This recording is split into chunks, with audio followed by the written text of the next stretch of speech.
je vous présente Monsieur Walid Ben Hamida, maître de conférence Université Val d'Evry Essonne, pour nous entretenir sur l'évolution de CERDI après un demi-siècle d'évolution. Quel rôle et quelle place au temps de la réforme du RDI? S'il vous plaît, exactement 15 minutes. Merci, Madame la Présidente. Le sujet est très difficile, donc je me suis permis de le modifier un peu en élargissant à l'arbitrage d'investissement. Donc, je ne vais pas me limiter au CIRDI, je vais vous parler plutôt de l'arbitrage d'investissement en général, qui comprend bien sûr le CIRDI. Et je vais commencer par une sentence historique, qui est une sentence africaine, la sentence AAPL contre Sri Lanka.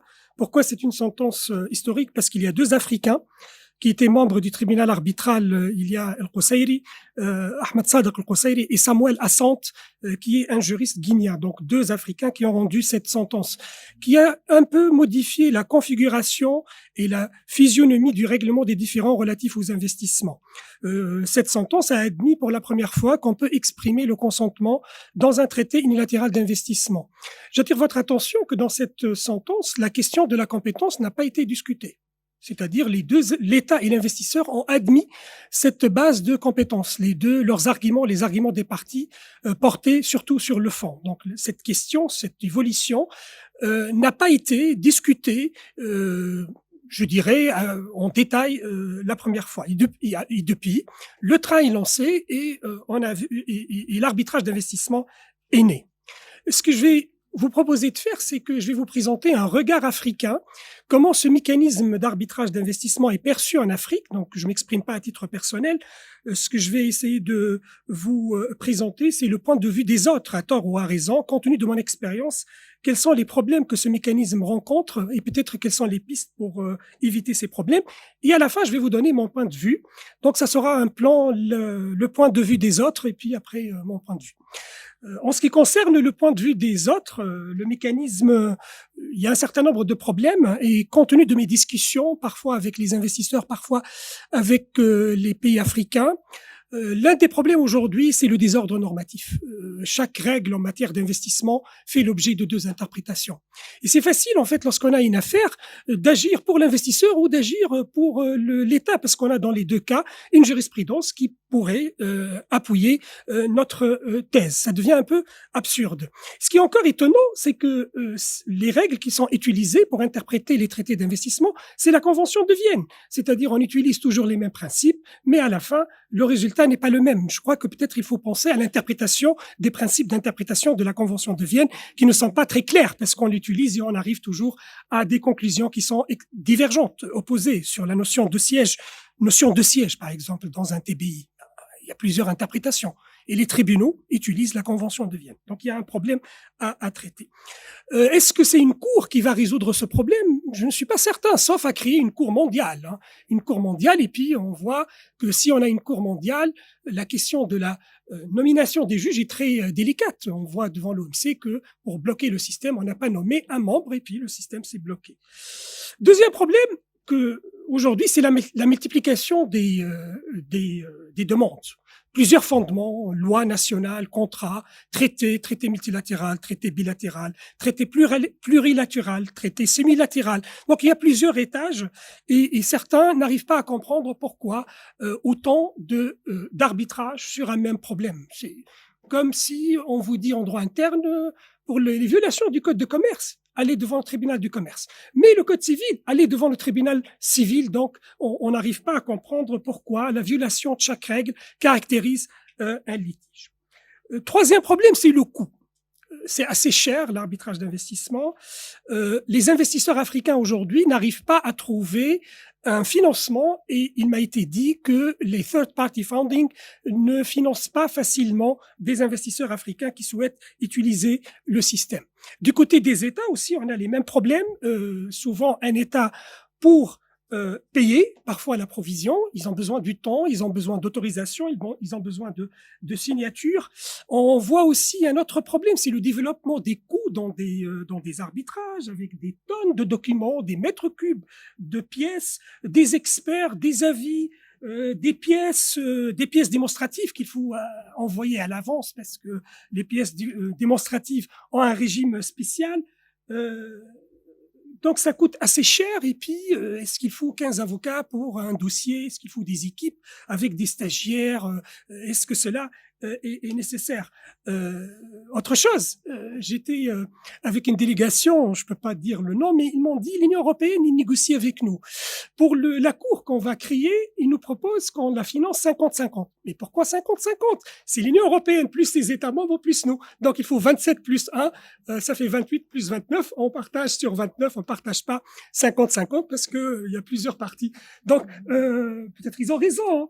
Il y a un autre phénomène aussi aujourd'hui, c'est une sorte de mise en scène, une théâtralisation de la procédure d'arbitrage. On voit dans des audiences des photos, on vous montre l'investissement, c'était parfait, des travailleurs qui travaillaient, des usines qui fonctionnaient bien, et puis on vous montre comment le pauvre investisseur a été exproprié, ou du côté des États, on vous montre l'impact de l'investissement sur la population. Donc il y a un peu de show aujourd'hui, procédural. Et avec la transparence, tout passe, donc on regarde ça. Puis il y a une sorte de pépolisation de l'arbitrage avec certaines revues qui commencent aujourd'hui à une médiatisation de l'arbitrage, top 10, top 15, les meilleurs avocats. X, il a gagné un grand dossier, bravo. Donc il y a une médiatisation, on est peut-être en train de perdre le droit s'accompagne avec d'autres facteurs extra-juridiques. Il y a aussi un problème qui a été mentionné ce matin, c'est le manque de diversité. Effectivement, le CIRDI, au moins, ils sont très transparents. On a des statistiques jusqu'au 31 décembre 2019, 261 arbitres français, 137 arbitres suisses, 101 arbitres africains, c'est-à-dire tous les Africains, c'est 101.